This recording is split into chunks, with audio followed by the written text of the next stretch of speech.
झंकड़े तुम सदा वाचमतो सिंहवाहिनी चारदे मम कंठे वस नित्यमतो वाक्य देवी नमस्तुते नीलाचल निवासाय नित्याय परमात्मने बलभद्र सुभद्राभ्यां जगन्नाथाय ते नमः नारायणं पराक्षरा नारायणं परं वेदाः नारायणं परं गति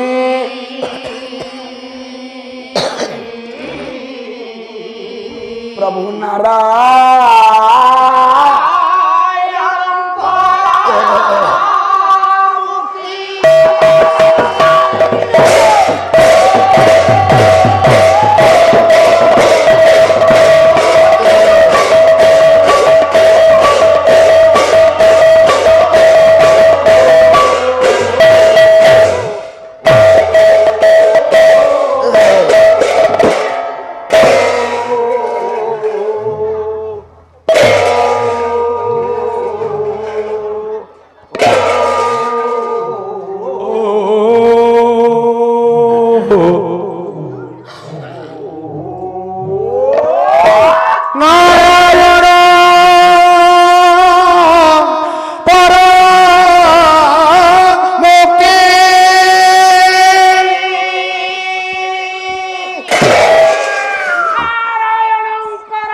प्रभु सत्य नारायण बोली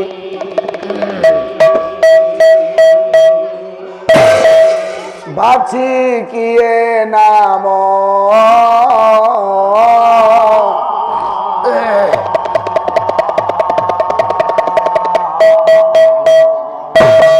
देइथिला रे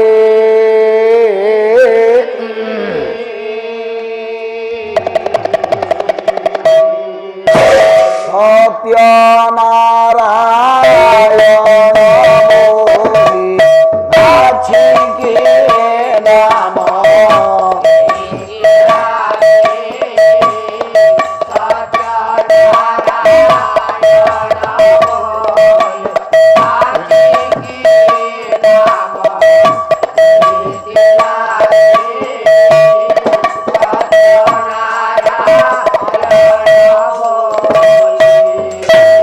नारायण कुंडरे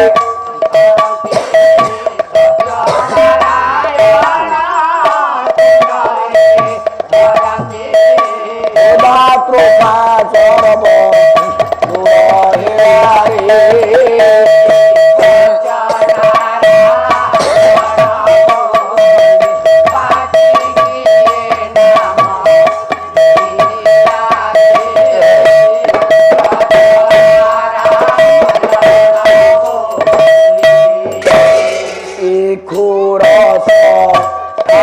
से बड़ी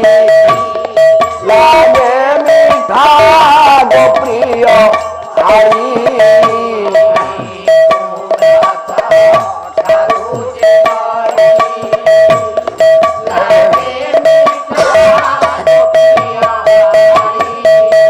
से नाम अमृत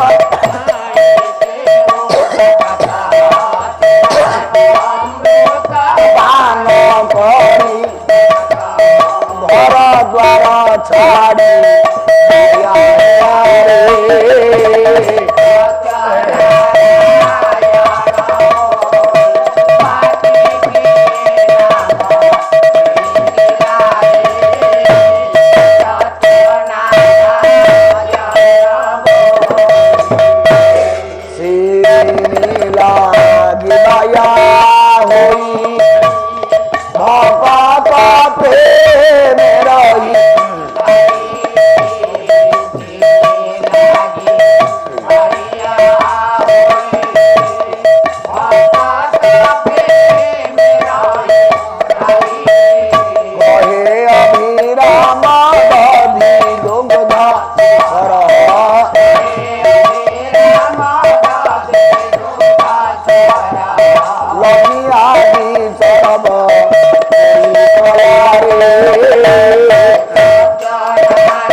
ଦେଖିଲାରେ ସତ୍ୟ ନାରାୟଣ ବୋଲି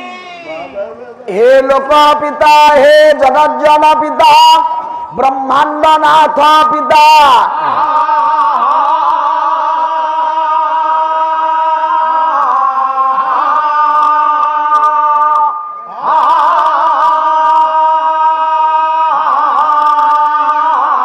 पंच प्राण पिता महीधर पिता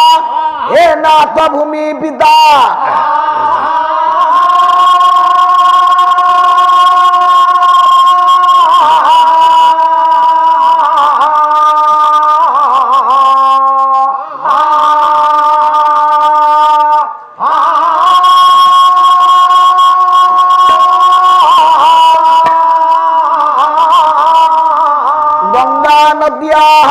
प्रवाहक पिता हे चंद्र सूर्य पिता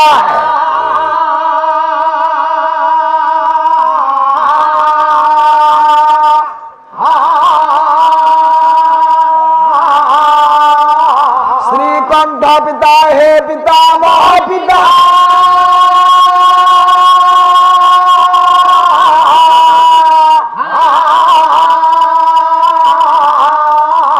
त्राहि त्वमेव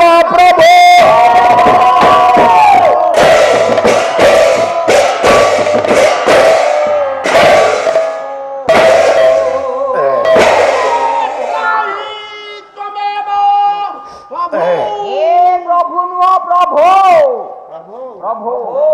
आस्थान स्थित परम पूज्य परम आराध्य चिरचन सुंदर निर्विकल्प निरंजन पद्म प्रलास नयन करुणार वरुणालय नटकुट लंपट भानुत भवतट परम प्रेममय हृदय आह्लादक महाप्रभु सत्यनारायण देव पीठर पीठेश्वरी जगज्जननी परम वैष्णवी विश्व कल्याणमयी माँ कृपामयी करुणामयी माँ मंगलमयी शुद्ध मंगला देवी ग्रामर ग्रामेश्वर तथा ग्रामेश्वरी देवी ग्रामर विराजित तथा ग्रामर चतुर्पार्श्वर विराजित समस्त देवा देवी श्री गुरु एवं माता पितांगर भय चरणार बिंदरे सर्वादो अनंत कोटि प्रणाम।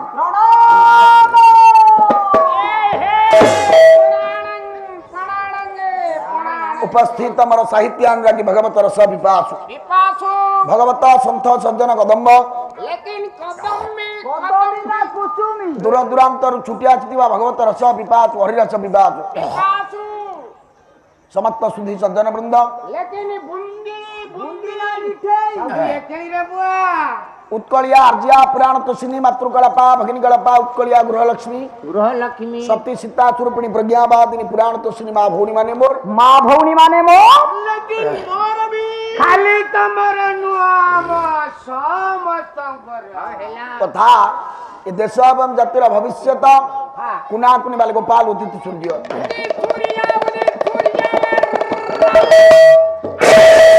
पालार दाता उद्योक्ता जजमान आबाल वृद्ध वनिता समस्तंकर हृदय विराजमान करुत्मा नारायण उद्देश्य सर्वप्रथमे अधम किंचन जनाऊँ कोटी कोटी प्रणाम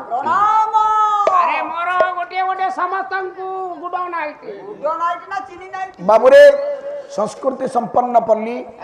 ए कोरांग ग्रामवासी मानकर आनुकूल्य आम कान्हु बाबूंकर पृष्ठपोषकतार आयोजित महाप्रभु माँ जगज्जननी करुणामयी कृपामयी मंगलमयी सिद्धमंगलांगर पवित्र पीठरे आयोजित त्रिदिनात्मक महाप्रभु सत्यनारायण पवित्र नाम यज्ञर कुना आज है द्वितीय जामिनी पंडित सामंत मान निकट आम्भेमान गंडा मान हे प्रभात बाबू प्रथमार्धर भक्ति पुष्पार्घ अर्पण करने गहल चहल करने समय ना धीर भाव परस्पर स्थान अलंकृत करनियो जी समय मंच पर मंचाचीन हवा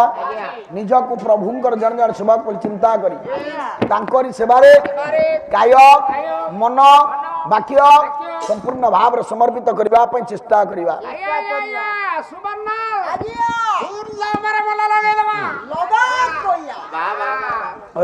गहल करना धीर भाव बस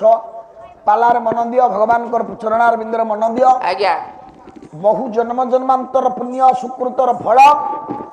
ଆମେ ମହାପ୍ରଭୁଙ୍କର ସେବା କରିବାର ସୁଯୋଗ ପାଇଛୁ ବାସ୍ ବାସି ତେଣୁ ଆକୁ ହାତ ଛଡା କରିବା ଉଚିତ ନୁହଁ ନା ସର୍ବାଦୌ ଭଗବାନଙ୍କର ଚରଣାର ବିନ୍ଦରେ ଆତ୍ମନିବେଦନ ପୂର୍ବକ ଭକ୍ତି ସଙ୍ଗୀତଟିଏ ମୁଁ ପାଠ କରିଛି ବାସ୍ ସଙ୍ଗୀତଟିର ରଚୟିତା ହେଲୋ କରମଳା ଚନ୍ଦ୍ର କରମଳା ମଠ ମହନ୍ତ ଜଗତଗୁରୁ ଠାକୁର ଅଭିରାମ ପରମହଂସ ବେଶ ବେଶ ଗୋଟା ପଦ କହିଲେ କଣ କହିଲେ ସତ୍ୟ ନାରାୟଣ ବୋଲି ଆଜ୍ଞା ବାଛି କିଏ ନାମ ଦେଇଥିଲା ରେ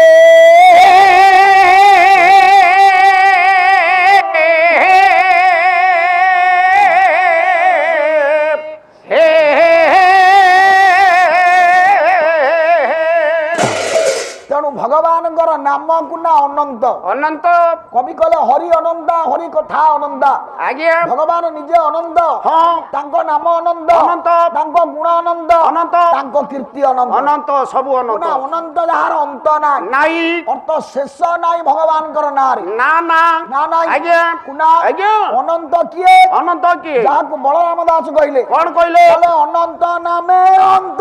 ନାହିଁ ଆରେ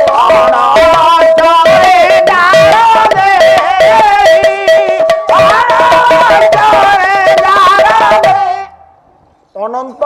ଅନନ୍ତ ଯାହାର ଅନ୍ତ ନାହିଁ ଅନ୍ତ ନାହିଁ ଅର୍ଥ ଭଗବାନଙ୍କର ନାମ ଯଦି ଅନନ୍ତ ତାର ଶେଷ ନାହିଁ ଆଜ୍ଞା ଇଏ ଅନନ୍ତ ନା ଭିତରୁ ହଁ ତତେ ଯଦି ବାଛିବାକୁ ଦିଆହବ ଆଜ୍ଞା ତୁ କଣ କରିବୁ ସବୁଠୁ ଭଲଟା ବାଛିବୁ ସବୁଟା ଭଲ ଆଉ ନୁଆ କଣ ସବୁଠୁ ଯୋଉଟା ଶ୍ରେଷ୍ଠ ସବୁଠୁ ଭଲ ସେଗୁଡାକ ଆମେ ବାଛିବୁ କବି ଅଭିରାମ ପରମହଂସ ସୁନ୍ଦର ଭାବରେ କହିଲେ ଆଜ୍ଞା କହିଲେ ଭଗବାନଙ୍କର ଅନନ୍ତ ନା ଭିତରୁ ଭିତରୁ ଗୋଟା ନା ବାଛି ଦିଆଗଲା କଣ ସେ ନା ସେ ନାଟା କିଏ କିଏ କବି କହିଲେ ବାଛି କିଏ ନାମ ଦେଇଥିଲା ରେ ଆଜ୍ଞା ସତ୍ୟନାରାୟଣ ସତ୍ୟ ନାରାୟଣ ବୋଲି ଆଜ୍ଞା ମା ସିଦ୍ଧ ମଙ୍ଗଳମୟୀ ମଙ୍ଗଳାଙ୍କ ପୀଠରେ ପାଲା ହଁ କିନ୍ତୁ ପାଲା ବାଲାଙ୍କର ଆରାଧ୍ୟ ଇଷ୍ଟ ହଉଛନ୍ତି ମହାପ୍ରଭୁ ସତ୍ୟନାରାୟଣ ସତ୍ୟନାରାୟଣ ସେ ସତ୍ୟନାରାୟଣ କିଏ କିଏ କବି କହିଲେ ଅନନ୍ତ ନା ଭିତରୁ ଗୋଟା ନାକୁ ବାଛି ଦିଆଗଲା ସତ୍ୟନାରାୟଣ ଆଜ୍ଞା ଆଜ୍ଞା ଆଜ୍ଞା ଅର୍ଥ ଭଗବାନଙ୍କର ଯେତେ ନାଁ ଅଛି ଆଜ୍ଞା ସବୁ ନାଁ ଭିତରୁ ଶ୍ରେଷ୍ଠ ପବିତ୍ରତମ ନାଁଟା ହଉଛି କିଏ ସତ୍ୟନାରାୟଣ ସତ୍ୟନାରାୟଣ ଆଚ୍ଛା ନା ନାଇଁ ଆଜ୍ଞା ନା ସତ୍ୟନାରାୟଣ କାହିଁ ପବିତ୍ର ହେଲା ହଁ ଆଉ କାହିଁ କୋଉ ନାମ ପବିତ୍ର ହେଲା ନାଇଁ ରେ ହେ ଆରେ ଆଜ୍ଞା ଜଗତରେ ଯେତେ ନା ହଁ ସବୁ ନାଁ ଭିତରୁ ଶ୍ରେଷ୍ଠ ନା ସତ୍ୟନାରାୟଣକୁ ନା କାହିଁକି ହେଲା କାହିଁକି ହେଲା ତା କାହିଁକି କାରଣ କଣ କଣ ମନେ ରଖ ହଁ ଖାଲି ଭଗବାନଙ୍କର ନାଁ ହେଇଥାନ୍ତା ନାରାୟଣ ନାରାୟଣ ତା ମୂଲ୍ୟ ଅଧିକ ହଁ। ନା ସତ୍ୟନାରାୟଣ ହଁ। ତା ମୂଲ୍ୟ ଅଧିକ ମୁଁ ମାପି ପାରୁନି ତଥାପି ସତ୍ୟନାରାୟଣ ମୂଲ୍ୟ ଅଧିକ ହେଇଥିବ ବୋଧେ ତଥାପି ଆଜ୍ଞା ଆଚ୍ଛା ନାରାୟଣ ପୂର୍ବରୁ ହଁ। ସତ୍ୟ ଶବ୍ଦଟା ନ ଲଗେଇ ହଁ ଯଦି ମୁଁ ଲେଖି ଦେଇଥାନ୍ତି ମିଥ୍ୟା ନାରାୟଣ ହଁ ଆମେ କାହିଁ ପୂଜା କରିଥାନ୍ତୁ ତାକୁ ସାର୍ ମିଥ୍ୟା ନାରାୟଣକୁ କେହି କେବେ ପୂଜା କରିଥାନ୍ତା କଣ ଦରକାର ତାହେଲେ ନାରାୟଣଙ୍କର ମହତ୍ୱକୁ ହଁ। ଇଏ ନାମର ମହତ୍ୱକୁ ହଁ। କୁନା ବଢେଇଲା କିଏ ସତ୍ୟ ସତ୍ୟ ଆଜ୍ଞା ସତ୍ୟ କୁନା ଜଗତରେ ନାରାୟଣ ନାମକୁ ବଢେଇ ଦେଲା ରେ ହେ ମନେ ରାଖ ଆଜ୍ଞା ଯେ ପର୍ଯ୍ୟନ୍ତ ମନୁଷ୍ୟ ସତ୍ୟର ମୂଲ୍ୟକୁ ନ ବୁଝିଛି ବାସେ ସେ ପର୍ଯ୍ୟନ୍ତ ନାରାୟଣର ମୂଲ୍ୟକୁ ବୁଝିପାରିବ ନା ନା ନା ନା ଭଗବାନଙ୍କ ପାଖରେ ପହଞ୍ଚିବା ପାଇଁ ଆଜ୍ଞା ଅନେକ ବାଟ ଭିତରୁ ହ୍ୟାଲୋ ଜଗତରେ ଆଜ୍ଞା କେତେ ଗୁଡିଏ ଶ୍ରେଷ୍ଠ ବାଟ ଅଛି କୋଉ କୋଉ ବାଟ ନା ଆଜ୍ଞା ସେ ଶ୍ରେଷ୍ଠ ବାଟ ଗୁଡିକ କଣ କଣ ନା ଆପଣ ମାନଙ୍କର ଭକ୍ତ କବି ମଧୁସୂଦନ ରାଓ ସେ କଣ କହିଲେ ଗୋଟା ପଦ କହିଲେ କହିଲେ ପ୍ରଭୁ ବୋଲୋ ବାଟ ତ ଅନେକ ହଁ। ମତେ କିନ୍ତୁ ଯୋଡା ବାଟରେ ନେ ଆଚ୍ଛା କୋଉ ବାଟ ସେ ଯୋଡା ବାଟ କିଏ କିଏ? ନା ସତ୍ୟ ପଥେ ଧର୍ମ ପଥେ ଘେନି ଯା ମତେ ପ୍ରଭୁ ଘେନି ଯା ମତେ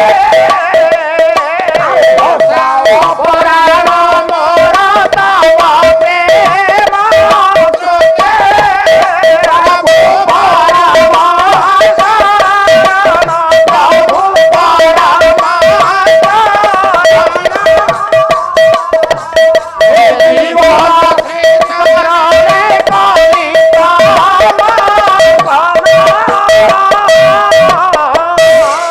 ବାଜା ବୁଡେଇ ପକଉଛି ହଁ ତୁ ଜାଣିପାରୁଛୁ ନା ନାଇଁ ର କହିଲେ ମୁଁ ଯଦି ମୋ ପାଠରୁ ମୁଣ୍ଡ ଖସେଇ ତ ବାଜାରେ ମୁଣ୍ଡ ପୁରେଇବି ଓହୋ ତାହେଲେ ମୁଁ ପାଲା କେମିତି ଗାଇବି? ଟିକେ କମେଇ ଦେ ବାଜା ଏମିତି ମତେ ସହଯୋଗ କରିବୁ ନା ମୋ ମୁଣ୍ଡ ଖସେଇବୁ? ଭଲ କର। ଆଜ୍ଞା ତୁ ଯଦି ବାବା ମାପିବୁନି ମୁଁ 10 ପଦ ବାଜା ଉପରେ କହିବି କେମିତି ହବ? ନା ନା ନା ତୁ ଜ୍ଞାନୀ ମଣ୍ଡଳୀ ବିଚାର କରନ୍ତୁ। ଆଚ୍ଛା କହିଲେ ପ୍ରଭୁ ହଁ ସତ୍ୟ ପଥେ ଧର୍ମ ପଥେ ଘେନି ଯାଅ ମତେ। ମତେ ଆପଣ ମାନେ ଯେତେ ଏଠି ବସିଛନ୍ତି ଆଜ୍ଞା ସାର୍ ଏଇ କଥା ଟିକେ ମନେ ରଖନ୍ତୁ। କଣ ଜୀବନରେ ଯଦି ଗୋଟାଏ ମଣିଷ ଏଇ ଯୋଡା ପଥରେ ଚାଲୁଛି ଆଚ୍ଛା ତା ଜୀବନରେ ଅଗ ଗୋଡରେ କଣ୍ଟା ବାଜିବନି। କଣ ସେ କଥା କଣ୍ଟା ଆସିବ ହ୍ୟାଲୋ ପାଖ ପର୍ଯ୍ୟନ୍ତ ଯିବ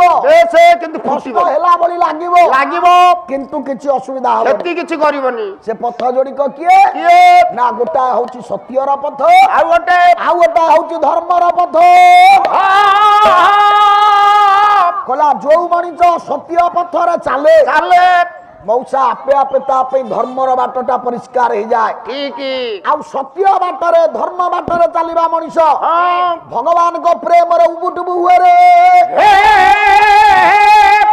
କିନ୍ତୁ ଆଜ୍ଞା ଯେ ପର୍ଯ୍ୟନ୍ତ ମଣିଷ ସତ୍ୟ ପଥକୁ ନ ଆଦରିଛି ଆଜ୍ଞା ଧର୍ମର ପଥକୁ ନ ଆଦରିଛି ହେଲା ସିଏ ଯେତେ ମନ୍ଦିର ତୋଳୁ ହଁ ଯେତେ ଭଗବାନଙ୍କ ନାଁକୁ ଜପ କରୁ ଜପ କରୁ ଯେତେ ଗୀତା ପଢୁ ହଁ ଯେତେ ଭାଗବତ ପଢୁ ହଁ ଭଗବାନଙ୍କ ପ୍ରେମରେ ତାର ମନ ରହିବନି। ନା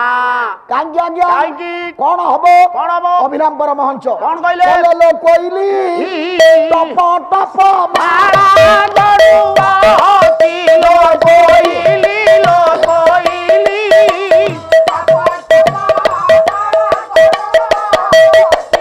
ଆରେ ପବନ ଗହଳିଲା ନଦୀ ଦଇକି ଥିବ କୋଇଲି ଟପ ଟପ ମାରା ଗଡୁଆ ଥିଲୋ ଇଲି ଲୋ କୋଇଲି ଟପ ମାରା ଗଡୁଆ ଥିଲୋ କଲେ ମାଳା ଗଡେଇବୁ ଗଡେବି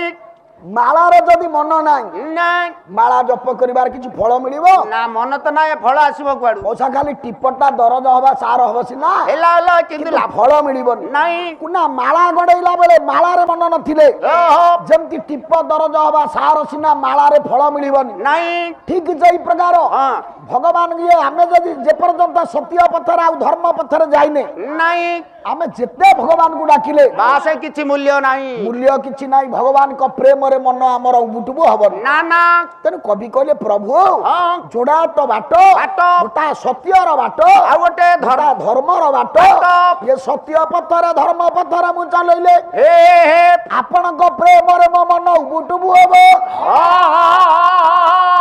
ଭସାଅ ପରାଣ ମୋର ତବ ପ୍ରେମ ସ୍ରୋତେ ପ୍ରଭୁ ପରମ ଶରଣ ଏ ଜୀବନ ଶ୍ରୀ ଚରଣେ କଲି ସମର୍ପଣ ସାରେ ସେଇ ଲୋକ ସତ୍ୟ ପଥର ମୂଲ୍ୟକୁ ବୁଝିପାରିବ ସେଇ ଲୋକ ଧର୍ମ ପଥର ମୂଲ୍ୟକୁ ବୁଝିପାରିବ ଯୋଉ ଲୋକ ଭଗବାନଙ୍କର ଚରଣ ଅରବିନ୍ଦରେ ମନ ପ୍ରାଣକୁ ସମର୍ପଣ କରିଦେଇଥିବ। ଆଜ୍ଞା ଆଜ୍ଞା ଆଁ? ଠିକ ଏ ଜୀବନ ଶ୍ରୀ ଚରଣେ କଲି ସମର୍ପଣ ସମର୍ପଣ।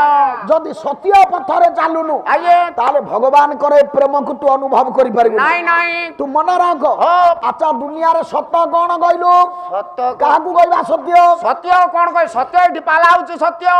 ଏଇଟା ସତ୍ୟ ଆଉ କଣ ପାଲା ହଉଛି ସତ୍ୟ ତତେ କିଏ କହିଲା? ମୁଁ କହୁଛି ପାଲା ଏଠି ହଉଛି ସତ୍ୟ ପାଲା ଏଠି ହଉଛି ମିଛ। କେମିତି ପାଲା ସତ ହଉନି। ସତ କୋଉଟା କୋଉଟା ସତ ତୁ ବୁଝୁ ପାଲାରେ ମୁଣ୍ଡ ଦେ ଆଡୁ ସାଡୁ କଥା କହନା। ଆଜ୍ଞା ଅଭିରାମ ପରମହଂସ କହିଲେ ହଁ। କହିଲେ ଅନୁଭବକୁ ସତ୍ୟ କହି ଆରେ କହି ଅଭିରାମ ଭାଇ କହି ଅଭିରାମ ଭାଇ ପପୁ ବାବୁ କାହ୍ନୁ ବାବୁ କୁଆଡେ ଗଲେ? ଏଠି ଅଛନ୍ତି ଛିଡା ଏଇଠି ଭଲ ଦର୍ଶନ ମିଳୁନି। ହଁ ହଉ ହଉ ପ୍ରଭୁ ନାରାୟଣ କଲ୍ୟାଣ କରନ୍ତୁ। ପପୁ ବାବୁଙ୍କର କାହ୍ନୁ ବାବୁଙ୍କର କୋରାଙ୍ଗ ଗ୍ରାମବାସୀ ମାନଙ୍କର କୋରାଙ୍ଗର ଆବାଳ ବୃଦ୍ଧ ବନିତା ସମସ୍ତଙ୍କର କଲ୍ୟାଣ କରନ୍ତୁ। ସର୍ବେ ବୋଲନ୍ତୁ ଆନନ୍ଦ ଗବାନ। ହଉ ହଉ ପ୍ରଭୁ କଲ୍ୟାଣ ହଉ ସପରିବାର କଲ୍ୟାଣ ହଉ। ଏମିତିଆ ଯୋଗ୍ୟ ପିଲା ଗୋଟା ନୁହଁ ପାଞ୍ଚଟା ଗୋଟା ଗୋଟା ଗାଁରେ ଜନ୍ମ ହୁଅନ୍ତୁ। ଆଉ ମୁଁ ତ ଭଗବତୀକି ଡାକୁଛି ଆଜ୍ଞା ଆମ ଗାଁରେ ଏମିତିଆ ଗୋଟା ଯୋଗ୍ୟ ପିଲା ଜନ୍ମ ହୁଅନ୍ତା କି? ପାଲା ହଉ ହବ ତିନି ରାତି ବାଦ ପାଲା କରିବା ପାଇଁ ଶତ ଚେଷ୍ଟା କରି ମଧ୍ୟ ଆମ ଗାଁରେ ପାଲା କରେଇ ହଉନି। ନାଇଁ ପରା ଆପଣଙ୍କ ଏ ଗାଁରେ ମଧ୍ୟ ପୂର୍ବରୁ ବାଦ ପାଲା ମଞ୍ଚଟିଏ ଥିଲା। ହଁ ହଁ ମୁଁ ଏ ଗାଁକୁ ଆଗରୁ ଟିକେ ପାଲା ବୋଲି ଆସିଛି। ବାସ୍ ବୋଧେ ଏ ଥରକୁ ହିସାବ କଲେ ଆପଣଙ୍କ କୋରାଙ୍ଗ ଗାଁରେ ମୋର ପାଲା ଗାଇବା ତୃତୀୟ ଥର ହେଲା। ହଁ ନା ନାଇଁ ଆଜ୍ଞା। ବହୁ ବର୍ଷ ପୂର୍ବରୁ ଗୋଟା ଥର ମରିଗଲେଣି ସୁନୀଲ ମହାପାତ୍ର ହଁ। ଗତ ବର୍ଷ ଥିଲେ ଏ ବର୍ଷ ନାହାନ୍ତି ନାଇଁ ପରା। ସୁନୀଲ ମହାପାତ୍ରଙ୍କର ମୋର ଗୋଟାଏ ବର୍ଷ ଆସିଥିଲୁ ଏଠିକି ହଁ। ତାପରେ ଗତ ବର୍ଷ ବନ୍ଧୁ ହୋତାଙ୍କ ସହିତ ମୋର ଆସିଥିଲୁ ହଁ। ଏ ବର୍ଷ সোনা ଭାଇନାଙ୍କର ମୋର ସାର୍ ପାଲା ମଞ୍ଚଟିଏ କରିବା ତ ସହଜ କଥା ନୁହଁ ନା ଆଉ କାନୁ ବାବୁକୁ ଯେତିକି ଧନ୍ୟବାଦ ଦେବା କଥା ତାଠୁ ଅଧିକ ଧନ୍ୟବାଦ ମୁଁ ଆପଣ ମାନଙ୍କୁ ଦଉଛି ଯେ ଆପଣ ମାନେ ଏତେ ସଂଖ୍ୟାରେ ସହଯୋଗ କରୁଛନ୍ତି ଶ୍ରବଣ କରୁଛନ୍ତି ଆଉ ସାର୍ ଗତ ବର୍ଷଠୁ ତ ଏ ବର୍ଷ ବହୁତ ଲୋକ ହଁ। ବଡ ଆନନ୍ଦର କଥା ବହୁତ ବହୁତ ତେଣୁ ଆପଣ ମାନଙ୍କୁ ନାରାୟଣ ଶଙ୍ଖରେ ପୁରେଇ ଚକ୍ରରେ ଛାଇ କରିଥାନ୍ତୁ ହେଲୋ ସମସ୍ତଙ୍କର କଲ୍ୟାଣ କରନ୍ତୁ ମହାପ୍ରଭୁ ସତ୍ୟ ନାରାୟଣ ହଁ। ସର୍ବେ ବୋଲନ୍ତୁ ଆନନ୍ଦ ହରି ବୋଲ ହରି ହରି ବୋଲ କୁନା ଆଜ୍ଞା ସତ୍ୟ କଣ ସତ୍ୟ ନା ଅଭିରାମ ପରମହଂସ କହିଲେ ଜୀବନରେ ସବୁଠୁ ବଡ ସତ୍ୟ ହଉଛି ଅନୁଭବ ଅନୁଭବ ସାର୍ ଯିଏ ଅନୁଭବ ନ କରିଛି ଓ ତାହା ସତ୍ୟ ବୋଲି ଗ୍ରହଣ କରିପାରିବାନି ନାଇଁ ନାଇଁ ତେଣୁ ସତ୍ୟ ପଥରେ ଗଲେ କଣ ହବ କଣ ହବ? ଧର୍ମ ପଥରେ ଗଲେ କଣ ହବ ହଁ। ସାର୍ ଆମେ ସିନା ନିଜେ ସତ୍ୟ ପଥରେ ଯାଇ ଅନୁଭବ କଲେ ଜାଣିବା ହଁ। ସତ୍ୟ ପଥରେ ନ ଯାଇ ହଁ। ଧର୍ମ ପଥରେ ନ ଯାଇ ଆଚ୍ଛା। ଆମେ ଯଦି ସତ୍ୟର ମୂଲ୍ୟ ବୁଝିବାକୁ ଚେଷ୍ଟା କରିବା ପାରିବା କି ରେ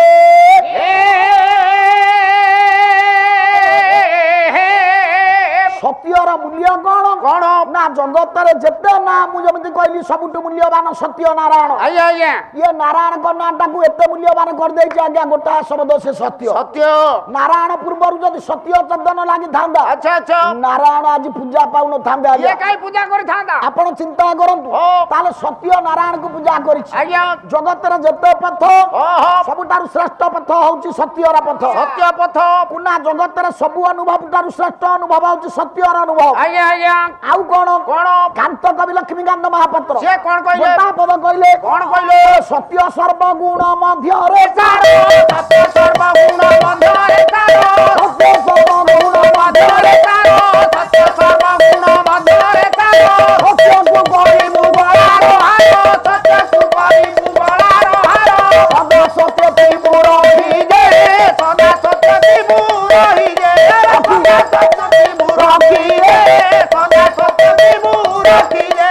ଅସତ୍ୟ କରିଲେ ଜାଣିଥିବୁ ତମେ ଅସତ୍ୟ କରିଲେ ଜାଣିଥିବୁ ଭଲେ ଅସତ୍ୟ କହିଲେ ଜାଣିଥିବୁ ଭଲେ ଅସତ୍ୟ କରିଲେ ଜାଣିଥିବୁ ଭଲେ ଆପେ ଆପେ ଯିବୁ ଠକିଦେ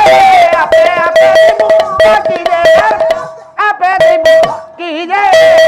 ଆପେ ଯିବୁ ଠକିଦେ ଆପେ ଆପେ ଯିବୁ ବୀରବର କୌତୁକି ଶୁଣିବ ଦେଇ ମନ ଆପେ ଆପେ ଯିବୁ ଯାହା ପାରିବ ସଦାରେ ହୋଇବ ଆଲୋଚନ ଆପେ ଆପେ ଇଏ ବସି ଶୁଣୁଥିବ ଆଜିବ ବହୁତ ଦଣ୍ଡ ଆପେ ଆପେ ଯିବୁ ଆପଣଙ୍କୁ କଲ୍ୟାଣ ବାଞ୍ଛିବେ ଦେବ ନାରାୟଣ ଆପେ ଆପେ ଯିବୁ ଇଏ ଶଙ୍ଖର ପୁରାଇ ଚକ୍ର କରିଥିବେ ଚାରି ଆପେ ଆପେ ଦୟା କରିଥିବେ ଆପଣଙ୍କୁ ବନ୍ଧନ ଗୋଟାଇ ଆପେ ଆପେ ଯିବୁ ଆଚ୍ଛା ବିଶୁ ତା ଭିତରେ ମାଇକିଟା ରଖିବାକୁ ଏମିତି ସୁବିଧା ନାହିଁ ତ ମୁହଁ ବେଶୀ ବଢିଗଲାଣି କଣ ତୁ ଶୁଣିବା ଦରକାର ମତେ ତ ଶୁଭୁଛି ତତେ କେମିତି ଶୁଭୁନି ହଁ କହିଲା ଟୋଟାଲ ଶୁଭୁନି ତୁ ଏମିତି ହେଲେ ଆର ପାଲାଠୁ ମୁଁ କହିବି ଟୋଟାଲ ବାଜେ ମାଇକି ବନ୍ଦ ହବ ତୋ ପାଇଁ ହଁ ର ଜ୍ଞାନୀ ମଣ୍ଡଳୀ ପାଲା ଆଜ୍ଞା ବାଜା ବୁଡଉନି ତ ତାହେଲେ ଠିକ ଅଛି ଶୁଭୁନି ବା ବାଜା ପଦାକୁ ଶୁଭୁନି ଯେ ଆରେ ପଦାକୁ ଶୁଭୁନି କିନ୍ତୁ ଆମକୁ ଏଠି ଶୁଭୁନି ଏଠି ବୁଡେଇ ପକଉଛି ଆମକୁ ବା ମୋ ମୁଣ୍ଡଟା ବାରମ୍ବାର ସିଟି ଖସି ଯାଉଛି ତା ବାଜାକୁ ହଁ ହଁ ର ହଉ ଆଉ ଆପଣ ମାନେ ଯୋଉ ଟିକେ ଟେକି ଦଉଛନ୍ତି ତାକୁ ଟିକେ ମାଇଲୁ ସିଏ ନଗି ଉପରେ ଉଠିକି ଯାଇ ବସୁଛି ଆଉ ର ଜ୍ଞାନୀ ମଣ୍ଡଳୀ କହିବାର ସେ ବା ଛଡେଇ ଦେଇକି ମାରୁଛି ଆଉ ଜାଣିପାରୁନୁ କଣ ତାଠୁ କାଇଦା ଆଉ କିଏ ଜାଣିଛନ୍ତି ନା କଣ ନାଇଁ ହଁ ସେ ବାଜା ବଜେଇଲାକୁ ମୁହଁକୁ ଦେଇ ଦଉଛି ମୁଁ କହିଲାକୁ ଛଡେଇ ଦେଇକି ମାରୁଛି କହୁଛି ଶୁଭୁନି ଦେଖୁନା ତା ବୋଉ ଶିଖେଇଛି ଆଉ ରହ ଜ୍ଞାନୀ ମଣ୍ଡଳୀ କହିବାର ଉଦ୍ଦେଶ୍ୟ କୁନା ଆଜ୍ଞା ପାଲାରେ ମନ ଦେଇ ହଁ କବି କହିଲେ ସତ୍ୟ ସର୍ବଗୁଣ ମଧ୍ୟରେ ସାର ଯେମିତି ଭଗବାନଙ୍କର ଯେତେ ନା ଶ୍ରେଷ୍ଠ ନା ସତ୍ୟ ନାରାୟଣ ଆଚ୍ଛା ଯେତେ ପଥ ଆଚ୍ଛା ଶ୍ରେଷ୍ଠ ପଥ ହେଲୋ ସତ୍ୟର ପଥ ସତ୍ୟର ପଥ ଯେତେ ଅନୁଭବ ଶ୍ରେଷ୍ଠ ଅନୁଭବ ଅନୁଭବ ସତ୍ୟର ଅନୁଭବ ଆଜ୍ଞା କଣ ବୁଝୁଛୁ ହଁ ସେମିତି ଯେତେ ଗୁଣ ଜଗତରେ ଆଜ୍ଞା ଆଜ୍ଞା ସବୁଠାରୁ ଶ୍ରେଷ୍ଠ ଗୁଣ ସତ୍ୟ ଗୁଣରେ ସାରେ ସତ କହିବା ଏଇଟା ହଉଛି ମଣିଷର ସବୁଠୁ ଗୋଟେ ଦୁର୍ଲଭ ଆଉ ଶ୍ରେଷ୍ଠ ଗୁଣ ହଁ ହଁ ମଣିଷ ତାକୁ ଅଭ୍ୟାସ କଲେ ହବନି ହବନି ଚେଷ୍ଟା କଲେ ହବନି ନାଇଁ জন্ম জন্মান্তর সুকৃতর পুণ্য ফল ଥିଲେ ଏ ସତ୍ୟ ମଉସା କହିବ। ମଣିଷ ସତ୍ୟ ପଥରେ ଯିବ। ନହେଲେ କହିପାରିବନି କାନ୍ତ କବି ଲକ୍ଷ୍ମୀକାନ୍ତ ମହାପାତ୍ର କହିଲେ ହଁ। ସତ୍ୟ ସର୍ବଗୁଣ ମଧ୍ୟରେ ସାର ହେଲା ସତ୍ୟକୁ କରିବୁ ଗୋଳାର ହାର ଆର ସାର ଏ ହାରଟି ଆପଣ ମୋ ବେକରେ ଆଜି ଦେଇଛନ୍ତି ହଁ କାଲି ସକାଳୁ କି ଏ ହାର ଏ ନ ମଉଳି ପଡିବ ମଉଳି ଯିବ କିନ୍ତୁ ସତ୍ୟ ଆଜ୍ଞା ଏମିତିଆ ଗୋଟେ ହାର ହଁ ସେ ହାରକୁ ଯଦି ଆପଣ ବେକରେ ପକେଇବେ ବେଶ ଆପଣଙ୍କ ବେକରେ ସେ ଯେତେ ଅଧିକ ଦିନ ରହିବ ହଁ ହଁ ତାର ଔଜ୍ଜଲ୍ୟତା ସେତେ ଅଧିକ ବଢିବ। ଆପଣ ଯୋଉ ଜୁଏଲାରୀ ଦୋକାନରୁ ଯେତେ ଟଙ୍କା ଦେଇ ହାର କିଣନ୍ତୁ ଆଜ୍ଞା ସେ ହାର ଆଜ୍ଞା କିଛି ଦିନ ପରେ ତେଜ ହରେଇ ବସିବ ଘରେ ବସିବ ନା ଆଜ୍ଞା କିନ୍ତୁ ସତ୍ୟ ହଉଛି ଏମିତିଆ ଗୋଟେ ହାର ହଁ ସେ ହାରର ଔଜ୍ଜଲ୍ୟତା କମିବନି ନାଇଁ ବରଂ ଦିନକୁ ଦିନ ବଢିବ ତେଣୁ ସତ୍ୟକୁ କରିବୁ ଗୋଳାର ହାର ହାର ଅର୍ଥ ସତ୍ୟ ଇଏ ଯଦି ଗୋଳାର ହାର କରିବାର ଇଚ୍ଛା ଆଜ୍ଞା ସତ୍ୟକୁ ହାର କରିବୁ ହଁ ସତ୍ୟ କହିବି ସତ୍ୟକୁ କଣ ହାର କରିବୁ କଣ? ନା କବି କଲେ କଣ୍ଠର ଭୂଷଣ କଣ ହଁ ନା ସତ୍ୟ କଣ୍ଠ ଭୂଷଣମ୍